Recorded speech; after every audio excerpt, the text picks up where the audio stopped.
ராசியாதிபதி என்று சொல்லக்கூடிய சனீஸ்வர பகவான் தாமதமாக கொடுப்பாரு, தரமானதாக கொடுப்பாரா அல்லது அந்த தரமானதாக கிடைச்சும் கூட அனுபவிக்க முடியாத சூழல் என்ன அப்படின்னு சொல்லும் பொழுது தான் சில பாதிப்புகள், திருஷ்டி பாதிப்புகள் அப்படின்னு நம்ம சொல்கிறோம்.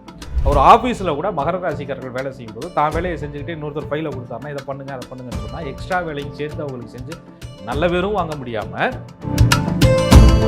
ஆனால் மகர ராசிக்காரர்களை ஒருத்தர் நண்பர்களாக பெறும் பொழுது அவங்க அந்த நண்பர் கொடுக்கக்கூடிய வாக்குறுதியை சரி வா இருக்கிறேன் அப்படின்னு சொல்லிட்டு சலிக்காமல் செய்கிறாங்கல்ல, இவனுக்கு மட்டும் இப்படி ஒரு நண்பன் அப்படின்னு சொல்லக்கூடிய திருஷ்டி தான் பொறாமையாக மாறி இவர்களுக்கு மிகப்பெரிய பிரச்சனைகளை உருவாக்குது.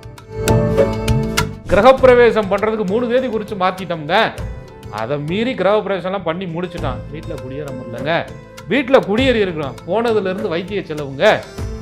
அப்போ மகர ராசிக்காரர்களுக்கு நாளுக்குடைய மண்ணு மனை வீடு வாகனம் பூமி சொத்து சுகம் அனுபவிக்கும் போது கண் திருஷ்டி வருதுல, எல்லாத்தையும் இழுத்து போட்டு செஞ்சுட்டு எல்லா வேலையும் பண்ணி முடிச்சதுக்கப்புறம் உங்களுக்கான வாழ்க்கையை நீங்கள் வாழலை. அப்படி இருந்தும் நீங்கள் ஓடி ஆடி உழைக்கிறது 4 பேர் கண்ணுக்கு பாட்டு திருஷ்டி பாதிப்பு வந்து ஓடிய கால்கள் ஒரு நாள் ஓய்வெடுக்கும் போது மட்டும்தான்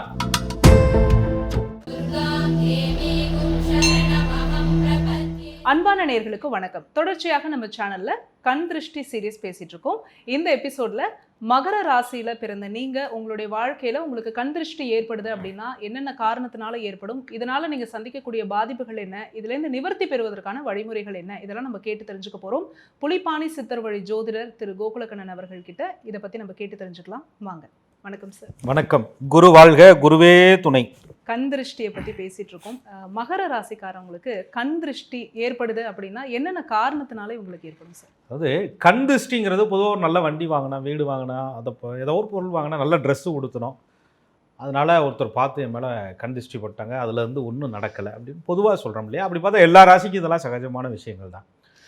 ஒவ்வொரு ராசியினுடைய குணாதிசயங்கள், பழக்க வழக்கங்கள், அவங்களுடைய வாழ்வியல் முறைகள், அவங்கள்ட்ட தனித்திறமைகள் அதுவே திருஷ்டியாக மாறும்ல, அதை நம்ம கவனிக்கிறதே கிடையாது. அதனால தான் நம்ம எல்லா ராசிக்குமே தனித்தனியாக கண் திருஷ்டியை பற்றி சொல்கிறோம். அப்போ மகர ராசிக்காரர்கள் பார்த்தீங்கன்னா ரொம்ப சீரியஸான ஆட்கள் மாதிரி தெரியும் பார்க்குறதுக்கு. ரொம்ப உழைப்பு, பொறுமை, நிதானமான வெற்றி. ஏன்னு சொன்னால் ராசியாதிபதி என்று சொல்லக்கூடிய சனீஸ்வர பகவான் தாமதமாக கொடுப்பாரு, தரமானதாக கொடுப்பாரா அல்லது அந்த தரமானதாக கிடைச்சும் கூட அனுபவிக்க முடியாத சூழல் என்ன அப்படின்னு சொல்லும் பொழுது தான் சில பாதிப்புகள், திருஷ்டி பாதிப்புகள் அப்படின்னு நம்ம சொல்கிறோம். பார்க்குறதுக்கு ரொம்ப சீரியஸாக உழைச்சிக்கிட்டே இருக்கிற ஆளுக மாதிரி இவங்களை மகர ராசிக்காரர்களை தெரியும். சிரிக்கிறதுக்கு நேரம் இருக்காது. கேட்டால் எல்லா பிரச்சனையும் தூக்கி தலையில் வச்சுக்கிடுவாங்க. குடும்ப பிரச்சனை, குடும்பத்தில் இருக்கிறவருடைய பண பிரச்சனை, அவங்க நிம்மதி இல்லாத பிரச்சனை எல்லாத்தையும் தன் மேலே எடுத்துக்கிறது. மகர ராசிக்காரர்கள் ஒரு உழைப்பை எடுத்துக்கிட்டு இருக்கிறாங்க அப்படின்னு சொன்னால் யார் வேணாலும் அவங்கள்ட்ட இதையும் சேர்த்து செய்யுங்கன்னு கொடுத்தோம்னா சலிக்காமல் சரி கொண்டாங்க செய்கிறேன் அப்படின்னு சொல்லக்கூடிய குணாதிசயங்கள், அதை இன்றைக்கி எல்லாரும் தலையில் கட்டிடுறது. ஒரு ஆஃபீஸில் கூட மகர ராசிக்காரர்கள் வேலை செய்யும்போது தான் வேலையை செஞ்சுக்கிட்டே இன்னொருத்தர் ஃபைலை கொடுத்தாருன்னா இதை பண்ணுங்க அதை பண்ணுங்கன்னு சொன்னால் எக்ஸ்ட்ரா வேலையும் சேர்த்து அவங்களுக்கு செஞ்சு நல்ல பேரும் வாங்க முடியாமல் அந்த வேலைகளை அதிகமாக இழுத்து போட்டுக்கொண்டு, வேலைகளை அதிகமாக சுமைகளை தாங்கி கொண்டு, குடும்ப பாரங்களை அதிகமாக சுமைகளை தாங்கி கொண்டு ரொம்ப சீரியஸான ஆளுங்க மாதிரி எப்பயுமே இருந்துக்கிட்டு சிரிக்க கூட நேரம் இல்லாமல் தன்னுடைய வாழ்நாளில் வேஸ்ட் பண்ணக்கூடிய ஒரு ராசின்னு சொன்னால் மகர ராசிக்காரர்கள். அப்போ அந்த ராசிக்காரர்களுக்கு திருஷ்டி பல விதத்தில் பாதிப்படையும். அந்த திருஷ்டி வந்ததுக்கப்புறம் அவங்களுடைய அந்த டைப்பே, குணாதிசயங்களே சில நிலைகளில் மாறும். எல்லாரோட சுமைகளை தாங்கக்கூடிய மகர ராசிக்கு ஏன் சார் கண் திருஷ்டி வரப்போகுது? அப்படி இல்லை. அதாவது எல்லாருடைய சுமைகளை தாங்குவது மட்டும் இல்லாமல் மற்றவங்க சுமையே இவ்வளோ தூரம் வெளியில் வேலை செய்கிற இடத்துல, சக நண்பர்கள்ட்ட எல்லா இடத்துலையும் அவங்களுடைய பிரச்சனையுமே கேட்குற இன்றைக்கி காது கொடுத்து கேட்குறதே ரொம்ப பேர் கம்மி.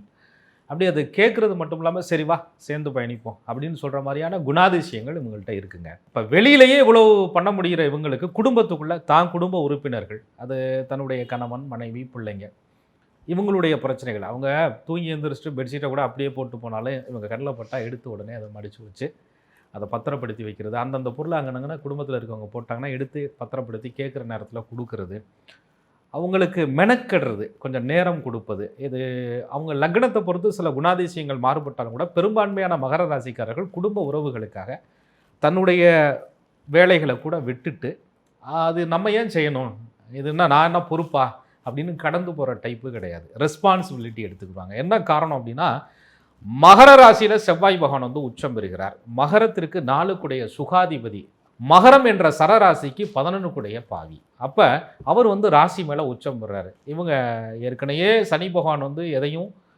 தாமதமாக கொடுக்குறாரு. ஆனால் தரமானதாக கொடுக்கணும்னு நினைக்கிறாரு. ஆனால் செவ்வாய் என்ன பண்ணுவார் அப்படின்னு கேட்டிங்கன்னா, ஓவர்லோடு. அடுத்தவங்க பணப்பிரச்சனை, இவங்க பணப்பிரச்சனையை எடுத்துக்கிட்டு எங்கிட்ட கடனை உடனே வாங்கி கொடுக்குறது, அல்லது அதுக்கான முயற்சிகளையாவது யாராக கையை காமிச்சு விட்டு மாட்டிக்கிறது. குடும்பத்தில் எல்லாரும் இதை பார்த்துருங்க, இதை செஞ்சுருங்க, இதை செஞ்சு நீங்கள் பண்ணுங்க, உங்களால் முடியும் அப்படின்னு சொல்கிறத தட்டாமல் ஏற்றுக்கிறது.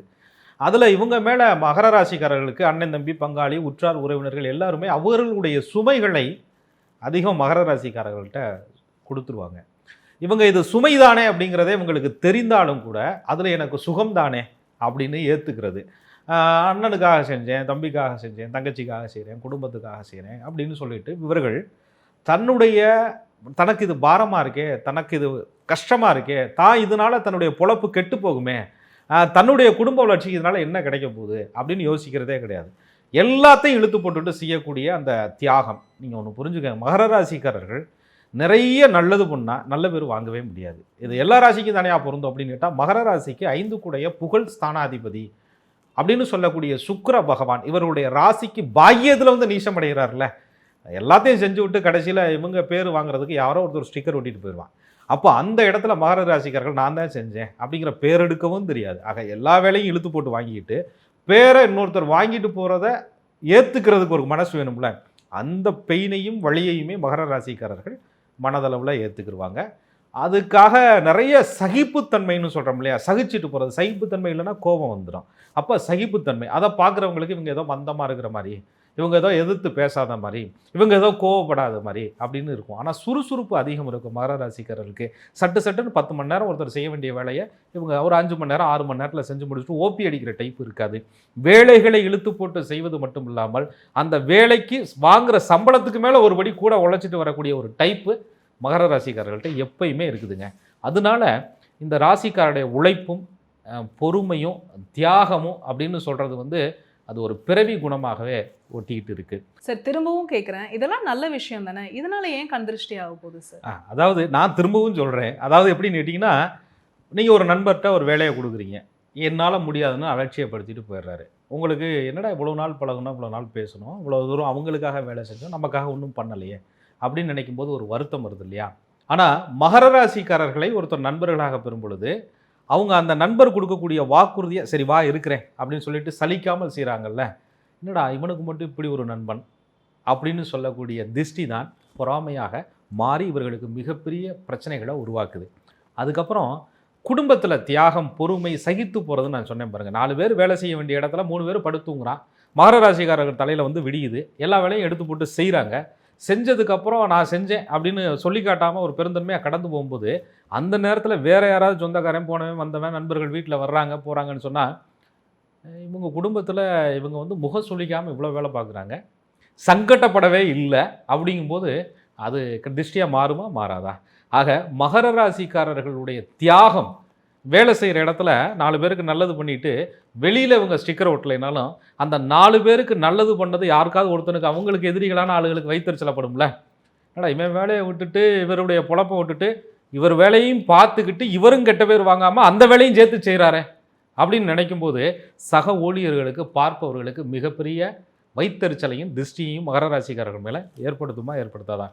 மகர ராசிக்காரர்களுக்கு 6ஆம் அதிபதி என்று சொல்லக்கூடிய புதன் பகவான் 9 கூடைய பாக்கியாதிபதியாக வர்றதுனால கொடுத்த வாக்குறுதியை ஒருத்தருக்கு காப்பாற்றுறதே பெருமை தானுங்க. எல்லோரும் இன்னைக்கு ஒரு வாக்குறுதியை கொடுப்பாங்க, அந்த வாக்குறுதியை பார்த்துக்கலாம் அப்படின்னு போகும்போது மகர ராசிக்காரர்கள் நமக்கு நஷ்டம் ஏற்பட்டாலும் பரவாயில்ல, வாக்கை கொடுத்துட்டோம், அட்லீஸ்ட் பணம் இல்லைனாலும் பரவாயில்ல, நம்மளுடைய உடல் உழைப்பு நேரத்தை கொடுத்தாவது அதை சரி பண்ணுவோன்னு சொல்லிட்டு அந்த இடத்தில் விலகாமல் இருந்து அதற்கான உழைப்பை கொடுக்கும் பொழுது அது கிடைக்காத குடும்பத்துக்கு, அது கிடைக்காதவர்களுக்கு திருஷ்டி பாதிப்பு பொறாமை வரத்தானே செய்யும். இந்த புதன் தான் மகர ராசிக்காரர்களுக்கு 3 கூடைய முயற்சி ஸ்தானம்னு சொல்லக்கூடிய இடத்துல நீசம் அப்படின்ற நிலையை பெற்று மகர ராசிக்கு 9 கூடைய பாக்கியம்னு சொல்லக்கூடிய இடத்துல மூலத்திரிகோண அமைப்போட உச்ச வலுவோடு இருப்போது இவர்களுடைய முயற்சி இவர்களுக்கு பலன் தருதோ இல்லையோ, பாக்கியமா அடுத்து இவர்களை எதிர்ப்பவர்களுக்கு, இவர்களுடைய நண்பர்களுக்கு, வேற யாருக்குமே கூட இந்த இடத்துல பாருங்களேன், நண்பர்கள் மட்டும் இல்லாது தன்னை எதிர்ப்பவர்களுக்கு கூட இவர்களுடைய உழைப்பு பலன் தருதுன்னு சொன்னா அது மகர ராசியினுடைய சிறப்பு தானே. அதை பார்க்கும்போது 4 பேருக்கு வைத்தறிச்சல் கண்டிப்பாக வரத்தான் செய்யும். மகர ராசிக்கு 7 கூடைய சந்திர பகவான் ராசி மேலே வந்து உட்கார்றாரு. ஆனால் அவர் யாரு? பாதகாதிபதியாக வர்றாரு. மகர ராசிக்கு 8க்குடைய சூரிய பகவான் யாரு? அஷ்டமாதிபதியா வர்றாரு. சூரியனும் சந்திரனும் அப்பா அம்மா உறவு. அப்பா அம்மா சொத்து கொடுக்கல, சுகம் கொடுக்கல. சுகம்னா நல்லா வளர்த்தாங்க, படிக்க வச்சாங்க. ஒரு கட்டத்துக்கு மேலே கூட பிறந்தவங்க அவங்கவுங்கன்னு விலகி போயிட்டாங்க. அவங்களே கொஞ்சம் எதிரியாக நிற்கிறாங்க. ஏன்னா ராசியாதிபதி என்று சொல்லக்கூடிய சனி பகவானுக்கு சூரியனும் சந்திரனும் பகை கிரகமாக வருவதால் தாய் தந்தரே சில நேரங்களில் மகர ராசிக்கு எதிரியாக உருவாகும் பொழுது அல்லது சித்தரிக்கப்படும் பொழுது அவங்கள்ட்ட போய் நேருக்கு நேரம் நின்று சண்டை போட்டு 3 பிள்ளை கூட இருக்கிற பிள்ளை உசுப்பேத்தி விட்டானே, வேண்டாம்டா, என்னதான் இருந்தாலும் பெத்த தகப்பேன், வேணாம்டா, என்னதான் இருந்தாலும் ஒரு நேரம் நமக்காக அவங்க பல நாள் தூங்காமல் இருந்திருப்பாங்க அப்படிங்கிற உணர்ச்சி இவர்களுக்கு அதிகம் இருக்குது. அதனால இவர்களுக்கு சொத்தை கொடுக்கல, சுகத்தை கொடுக்கல, பாக்கியத்தை கொடுக்கலன்னு தாய் தந்தையரே செய்தாலும் கூட அவங்கள்ட்ட போய் என்னத்தை கேட்டான் அப்படின்னு சொல்லிட்டு விலகி போகிறாங்க பாருங்க. அது பார்ப்பவர்கள் கண்ணுக்கு திருஷ்டியாக மாறுது. நம்ம குடும்பத்தில் 10 ரூபா கொடுக்கலனாலே அப்பனை இழுத்து போட்டு அடிப்பான், பாரு சொத்தே கொடுக்கல இருந்தாலும் விட்டு கொடுத்துட்டு போகிறாரே அப்படின்ற சிறப்பு என்பது மகர ராசிக்காரர்களுக்கு பெருமை தானே. மகர ராசிக்காரர்கள் செவ்வாய் என்ன சாதாரண கிரகமாச்சா? ராசி மேலே உச்சம் பெறார் ரைட்டு. ஆனால் அந்த செவ்வாய் அண்ணன் தம்பி பங்காளி பிரச்சனை ஒன்றுக்குமே உதவாத அண்ணனா கூட இருக்கட்டும்ங்க, இவர் பக்கம் திரும்பி கூட பார்க்காத ஆளாக கூட இருக்கட்டும்ங்க, அல்லது எல்லாமே உதவக்கூடிய அண்ணனா இருக்கட்டும், 10 பைசாவுக்கு பிரயோஜனம் இல்லாமல் இவர் கொடுத்து உதவக்கூடிய சூழ்நிலை இருக்கட்டும்ங்க. ஆனால் அந்த அண்ணன் தம்பி பாசத்தை மகர ராசிக்காரர்கள் வீட்டுக்குள்ளே நாங்கள் அடிச்சுக்கிறோம்டா, வெளியில் விட்டு கொடுக்க மாட்டோம்டா அப்படின்னு சொல்லக்கூடிய அந்த கெத்து பாருங்க. 4 பேர் பங்காளிகள் சண்டை போட்டுட்டு கிடக்கும்போது இவங்களை பார்க்கும்போது நம்ம சண்டை போட்டுட்டு கிடக்கிறான், அடிச்சுட்டு கிடக்கிறான், நம்ம அண்ணன் நம்ம வீட்டில் கை நினைக்கல பேசலாங்கும் போது ஒரு மகர ராசிக்காரர் அண்ணனோட சேர்ந்து சோடி போட்டு ஊருக்குள்ளே போகிறாருன்னா திருஷ்டியாக மாறுமா மாறாதா? இதை விட ஒன்று இருக்குங்க. மகர ராசிக்கு செவ்வாய் ஆதிக்கம். திரும்ப நான் சொல்கிறேன், அந்த ராசிக்குள்ள செவ்வாய் உச்சம் பெறுறதுனால ஒரு நிலமோ பூமியோ மகர ராசிக்காரர்கள் வாங்கிட்டு உழுதுட்டு அல்லது கட்டடம் கட்டக்கூடிய பூமியை வாங்கிட்டு ஒரு செங்கல் எடுத்து வச்சு கட்டடம் கட்ட ஆரம்பிக்கும் போது அந்த கட்டடத்தை கட்டி முடிக்கிறதுக்குள்ள அங்கே அப்பா படாத பாடு மகர ராசிக்காரர்கள் பட்டுருவாங்க. கொத்தனார் வந்தா சித்தாள் வராது, சித்தனாள் வந்தா கொத்தனார் வராது, கான்ட்ராக்ட் ஆகட்டா இன்ஜினியர் காசு வாங்கிட்டு ஓடி போயிடுவார். கிரகப்பிரவேசம் பண்ணுறதுக்கு 3 தேதி குறித்து மாற்றிட்டோம்ங்க. அதை மீறி கிரகப்பிரவேசம்லாம் பண்ணி முடிச்சுட்டான். வீட்டில் குடியேற முடியலங்க, வீட்டில் குடியேறி இருக்கிறோம், போனதுலேருந்து வைத்திய செலவுங்க. அப்போ மகர ராசிக்காரர்களுக்கு நாளுக்குடைய மண்ணு மனை வீடு வாகனம் பூமி சொத்து சுகம் அனுபவிக்கும் போது கண்டிஷ்டி வருதுல்ல. அப்போ இதையெல்லாம் தான் உழைப்பால் நீங்கள் கஷ்டப்பட்டு ஒரு விஷயத்தை சேர்த்தால் கூட, உழைப்பால் கஷ்டப்பட்டு ஒரு பொருள் உங்களுக்கு கொடுத்தாலும் கூட, அதுலேயும் ஏற்கனவே மகர ராசிக்கு ராசியாதிபதி என்று சொல்லக்கூடிய சனி பகவான் சொந்த ராசினோட பார்க்காம உனக்கும் தருவேன், லேட்டாக தான் தருவேன், பொறுமையாகத்தான் தருவேன், நிதானமாக தான் தருவேன், தரும்போது தருவோம்ல அப்படிங்கிற டைப்பில் தான் கொடுப்பாரு. அவர்கிட்ட வாங்குறதே இங்கே பெரும்பாடு. அதுக்காக ராத்திரி போகலாம் ஓட்டி பார்த்துட்டு 12 மணி நேரம் வேலை பார்த்து 8 மணி நேரம் சம்பளத்தை கூட முழுசாக வாங்காத மகர ராசிக்காரர்கள் கஷ்டப்பட்டு ஒரு செல்ஃபோன் வாங்கும்போது கூட 4 பேர் கண்டுபட்டு கண்ணாடி உடையுதுன்னா திருஷ்டின்காம என்னன்னு சொல்லுவீங்க? அப்போ மகர ராசிக்காரர்களுக்கு திருஷ்டி படுது அப்படின்னு சொன்னால் உழைத்துட்டு அதை அனுபவிக்க போகும்போது அனுபவிக்க முடியலன்னு சொன்னால் கொடுப்பனை இல்லைங்கிறத விட 4 பேர் கண்ணுபட்டுச்சு, அதாவது சொல்லுவாங்க சொல்லடிபட்டாலும் கண்ணடிபடக்கூடாதுன்னு சொல்லுவாங்க.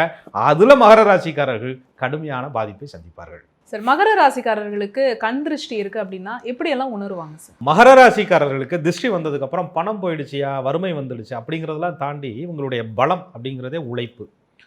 உடம்பு ரொம்ப சோர்வாயிடும், ரொம்ப டயர்டாகும். அந்த கால் வலி முட்டி வலின்லாம் சொல்கிறாங்கல்ல, ஏன்னா சனி பகவானுடைய ஆதிக்கங்கிறதுனால உழைப்பதற்கே சூழல்கள் இருந்தாலும் மனசு வராது. அதுவரை எல்லா வேலையும் இழுத்து போட்டு செய்த மகர ராசிக்காரர்கள் நான் ஏன் செய்யணும், எதுக்குடா நான் பண்ணணும் அப்படிங்கிற ஒரு கேள்வி அவங்க மனசுக்குள்ளே வரும். வரும்போது கொஞ்சம் இவங்க அட்ஜஸ்ட் பண்ணி சில நிலைகளில் குடும்பத்தில் எல்லாருக்காக சர்வீஸ் பண்ணியிருப்பாங்களே, அவங்கெல்லாம் இவங்களுக்கு கொஞ்சம் எதிராக அப்போ தான் திரும்புவாங்க, அதை உணருவாங்க.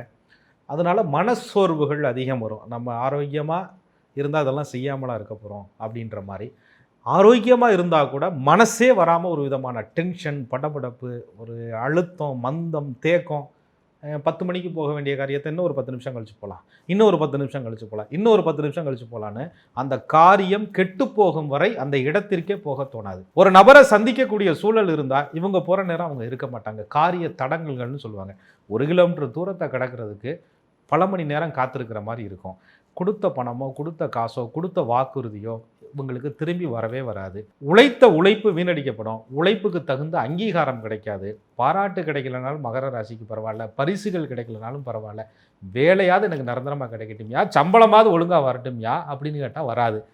பல நிறுவனங்களில், பல இடங்களில், பல சூழல்களில் இவங்க சிக்கி தவிச்சுக்கிட்டு இங்கே வர வேண்டிய காசை வாங்க முடியாமல் அங்கே வர வேண்டிய காசை வாங்க முடியாமல் அதுக்கு அலக்கழிக்கப்பட்டு சட்டச்சிக்கலுக்கு ஆளாகி மனப்போராட்டத்துக்கு ஆளாகி குடும்ப விரக்திக்கு ஆளாகி தனிமையை தேடி தனிமையே பழகி போய் யார்ட்டையும் பேசாமல் இருந்து என்னடா மகர ராசிக்காரர்கள் ஓடி ஓடி உழைச்சவன் கடைசியில் ஒரு இடத்துல ஓஞ்சு போய் உட்காந்துருக்காங்களே அப்படிங்கிற மாதிரி ஒரு சூழலை இவங்க சந்திக்கிறாங்க அப்படின்னு சொன்னால் கிரக திசைகளும் ஒரு முக்கியமான காரணம். ஜோதிடப்படி சொல்கிறது வந்து ஒரு லக்னத்திற்கு ஒரு யோக திசைகள் நடக்கலை, அவயோக திசை நடக்குது, பாதகாதிபதி புத்தி நடந்துகிட்டு இருக்கு, 6, 8, 12ஆம் அதிபதிகளுடைய தசாபுத்தி நடக்குது. அப்படிங்கும்போது துரதிர்ஷ்ட கர்மாக்கள் வந்து ஒட்டி கொண்டு மனசோர்வுகளை கொடுக்கலாம். ஆனால் ஜாதகம் பார்க்குறோம், யோகாதிபதி தசை நடக்குதுன்னு சொல்கிறாங்க, யோகாதிபதி புத்தி நடக்குதுங்கிறாங்க. இந்த வருஷம் 7.5 சனி முடிஞ்சு வச்சியா மகர ராசி உச்சத்துக்கு வரும். டாப்பு இருக்கிற ராசிகளே ஜாக்பாட் அடிக்கக்கூடிய ராசி மகர ராசின்னு சொல்கிறாங்க. இங்கே ஒரு பாக்கெட் அடிக்கக்கான பிட் பாக்கெட் அடித்தா கூட காசு இல்லையா அப்படின்ற மாதிரி மகர ராசிக்காரர்கள் ஃபீல் பண்ணும்போது அப்போ தான் திருஷ்டி பாதிக்கப்பட்டுச்சோ, என்கிட்ட வந்து திருடிட்டு போகிறதுக்கு கூட ஒன்றும் இல்லை சாமி அப்படின்னு சொல்கிற மாதிரி மகர ராசிக்காரர்கள் வருத்தப்படும் பொழுது கண் திருஷ்டி பட்டுருச்சோ, நான் உழைச்ச இடத்துலையே என்னால் போய் திரும்ப வேலை வைக்க முடியலையே, நான் போய் முழுசாக வேலை பார்த்து தானங்க மேலே கொண்டுட்டு வந்தேன், சல்லி பைசா கேட்டுக்குள்ளே விட மாட்டேங்கிறாங்க அப்படின்னு சொல்லும்போது திருஷ்டி பாதிப்பு பட்டுச்சோ. அதுவரை உழைத்து கொடுக்கும் பொழுது கணவனோ மனைவியோ சந்தோஷப்பட்டு ஒரு நேரம் சாப்பிடுங்கன்னு சொன்னவங்க கூட இந்த நேரத்தில் போட்டு சாப்பிடுங்கன்னு சொல்கிறாங்க. குடும்பத்துக்குள்ளே திருஷ்டி பாதிப்பு பட்டுச்சோ. பிள்ளை நேருக்கு நேரம் எதிரியாக நிற்கிறான், தூக்கி வளர்த்த பிள்ளை சின்ன வயசுலேருந்து படிக்கணுங்கிறக்காக தியாகம் செய்த உழைப்பு எல்லாம் செஞ்சு முடிச்சதுக்கப்புறம் வாலிப இதில் தோல் கொடுப்பான்னு பார்த்தா எதிரியாக நிற்கிறான், திருஷ்டி பாதிப்பு வந்துருச்சோ அப்படின்னு சொல்லிட்டு லேசாக உணரும்படியான சூழல்கள் மகர ராசிக்காரர்களுக்கு வருங்க. மகர ராசிக்காரர்கள் உழைக்காம இருந்து இவங்களுக்கு எதுவும் கிடைக்கல அப்படின்னா கூட பரவாயில்ல, இவ்வளோ உழைச்சும் இவங்களுக்கு ஒன்றும் கிடைக்கல அப்படின்னா இந்த கண் திருஷ்டி பாதிப்புலேருந்து வெளியில் வர்றதுக்கு வழி இருக்கா சார்? பொதுவாக மகர ராசிக்காரர்களுக்கு ராசியாதிபதி சனி பகவான் அவர் பாதிக்கப்படும் பொழுது தான் இவர்களுக்கு திருஷ்டி பாதிப்பு அதிகம் வருது. சனி பகவான் பாதிக்கப்பட்டால் என்ன தெரியுங்களா, உழைப்பு இருக்கும், சுகம் இருக்காது. அதாவது பணம் இருக்கும், மன நிம்மதி இருக்காது.